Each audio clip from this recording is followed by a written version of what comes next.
Mi nombre es Luciano De Luca, soy médico cirujano bariátrico y soy el coordinador de la Comisión de Cirugía Bariátrica y Metabólica de la Asociación Argentina de Cirugía.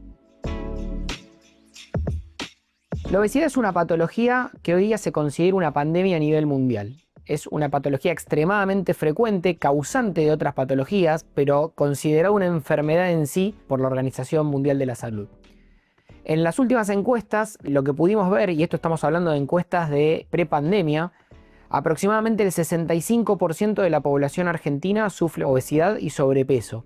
Y un gran porcentaje son pacientes que son candidatos a procedimientos tanto médicos como quirúrgicos para tratar esa patología. Sabemos que esta enfermedad nos causa otras enfermedades como ser la diabetes, hipertensión u otros problemas vasculares que son de muy difícil tratamiento y de una alta mortalidad. A nivel patología vascular, la obesidad se asocia y está demostrada la relación directa de la obesidad con patologías como la hipertensión, patologías cerebrovasculares, infarto, que es la principal causa de mortalidad causada por la obesidad, y otras patologías que también afectan a nivel de la micro y macrovasculatura, como ser por ejemplo la diabetes, que si bien no se asocia directamente con una patología vascular, genera lesiones en pequeños vasos que causa los principales problemas, lo que se llaman lesiones de órgano blanco de la diabetes, como ser la principal causa de insuficiencia renal, la principal causa de amputaciones, la principal causa de ceguera y la principal causa de infarto. Cuando hablamos de diagnóstico tenemos que calcular lo que se llama el índice de masa corporal. No es el mejor y el método más infalible, pero es por ahí el método más fácil para diagnosticar que un paciente sufre obesidad. Y se calcula con el peso y con la altura del paciente y se divide en distintos grados. Estamos hablando de pacientes, cuando hablamos de un índice de masa corporal normal, que es entre 18 y 25, a partir de ese 25 estamos hablando de pacientes con sobrepeso o distintos grados de obesidad. Clásicamente, más de 25, entre 25 y 30 de índice de masa corporal hablamos de sobrepeso, más de 30 ya es obesidad y se determinan distintos grados, que puede ser entre 30 y 35 una obesidad grado 1, entre 35 y 40 una obesidad grado 2, a partir de 40 obesidad grado 3 y después dentro de eso distintos grados de superobesidad. Cuando hablamos de que un paciente sufre de obesidad, ahí ya entramos en lo que son los tratamientos y los distintos tipos de tratamientos según el índice de masa corporal. Hablando de cirugía propiamente dicho, que es lo que hacemos nosotros, un paciente que si bien históricamente se hablaba de que tenía que tener más de 40 de índice de masa corporal o más de 35 con enfermedades asociadas como ser hipertensión, diabetes, problemas de colesterol, hoy día sabemos y por los últimos consensos que las cirugías se convirtieron en procedimientos tan seguros. Hoy día una cirugía bariátrica tiene menos probabilidad de complicarse que operarse la vesícula, por ejemplo, que es por excelencia tal vez una de las cirugías que más se hacen a nivel de cirugía general.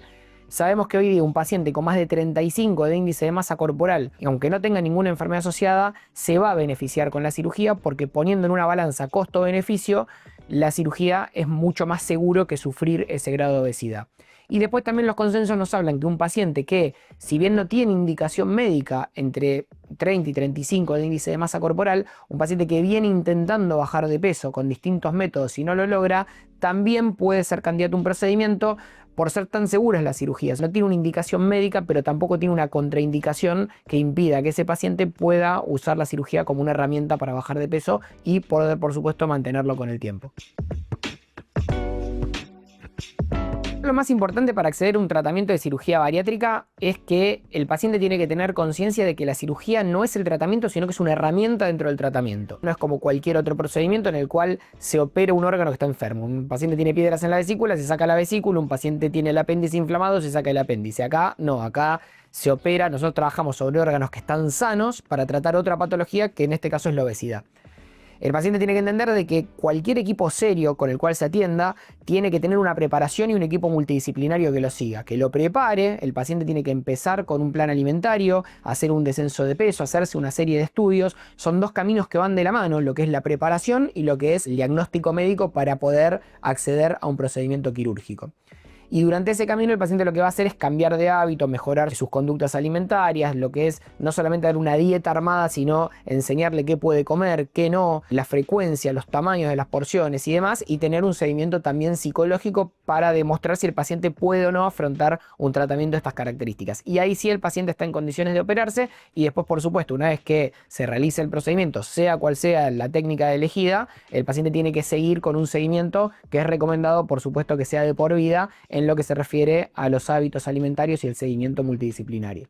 Hablando de técnicas quirúrgicas, tenemos distintos procedimientos. Procedimientos que son lo que históricamente se conocían como restrictivos, en el cual se achica el volumen de lo que el paciente puede ingerir, o procedimientos que son mixtos o malabsortivos, en el que aparte de achicarse el volumen de la ingesta, también se generan cambios a nivel del intestino para lograr que una parte del intestino no absorba alimentos que puedan potenciar el efecto de descenso de peso. Esto obviamente se elige según cada paciente. La técnica que más se realiza en la actualidad a nivel mundial es la gastrectomía en manga, que consta de hacer una reducción de entre el 80 y el 90% del estómago sin modificar el tránsito del intestino.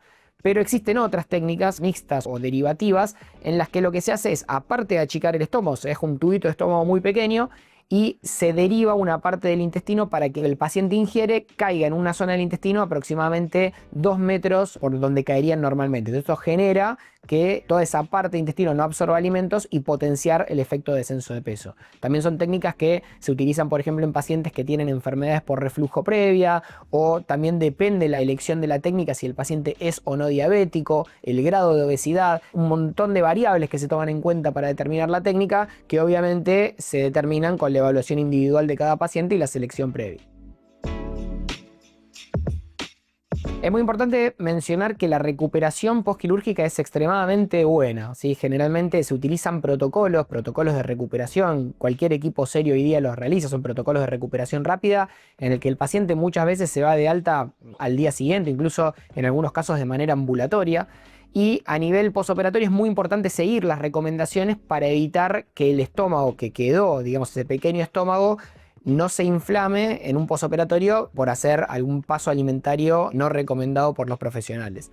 Si el paciente hace bien las cosas, la progresión es extremadamente fluida, la tolerancia suele ser excelente y el paciente aproximadamente a los 3 meses de operado come el 95% de lo que podía comer antes. Hay mucho mito en la cirugía bariátrica que el paciente tiene que licuar la comida, eso no existe. O sea, el paciente puede comer normalmente como comía antes, pero obviamente en porciones mucho más pequeñas, que es el objetivo del procedimiento. Cualquier procedimiento lo que busca es que sea con mala absorción o no, que el paciente coma menos volumen. Entonces eso, con la ayuda de lo que son las pautas alimentarias y el equipo multidisciplinario, hace que el paciente pueda comer cualquier cosa, pero controlado y con una mejor calidad alimentaria. Hay un nuevo capítulo que está muy de moda actualmente, que son las medicaciones para el descenso de peso, el tratamiento farmacológico para el descenso de peso, que los más conocidos son la semaglutida, la tirzepatida y drogas de última generación que van saliendo prácticamente día a día con los trabajos que están publicados. Y acá es importante mencionar de que no hay que entrar en medicación o cirugía. Son métodos que son excelentes. Cualquier equipo serio que haga cirugía bariátrica trabaja también con fármacos, porque el fármaco muchas veces puede complementar a la cirugía. Pero lo que no hay que caer es en esa tentación de decir, bueno, uso un fármaco en vez de operarme. Es importante mencionar que la cirugía tiene su indicación y la farmacoterapia, o sea, el tratamiento farmacológico, ya sea por vía oral o por vía inyectable, hay distintas líneas de tratamiento que se adaptan a cada paciente, tienen su indicación precisa. Y esa indicación generalmente es cuando son pacientes con un sobrepeso, en el caso de pacientes que no es quirúrgico, ¿no? Cuando tienen menos de 35 de índice de masa corporal. Acá es importante mencionar que toda esta nueva vorágine lo que generó fue que profesionales por ahí que no están acostumbrados al manejo de la obesidad o que trabajan por cuenta propia, empiecen a indicar estas medicaciones, porque es muy tentador muchas veces dar una medicación para bajar de peso y que el paciente pueda lograr un descenso de peso. Pero acá lo importante es que la medicación no reemplaza el tratamiento multidisciplinario. Yo a los pacientes les digo lo mismo, no importa dónde realices el tratamiento, lo importante es que te asegures de que te ofrezcan todas las alternativas. Un buen grupo de manejo de obesidad tiene que ofrecer tratamiento médico, tratamiento endoscópico, tratamiento quirúrgico, tiene que ofrecer todo, porque si no está sesgado, o sea, va a direccionar el tratamiento en base a lo que hace. Acá lo importante es que el centro donde un paciente se atiende tenga todo. Y por otro lado, ¿quién tiene la indicación? La medicación no reemplaza la cirugía y muchas veces viceversa, ¿sí? Muchas veces un paciente que pueda andar bien con medicación, operarlo es como demasiado.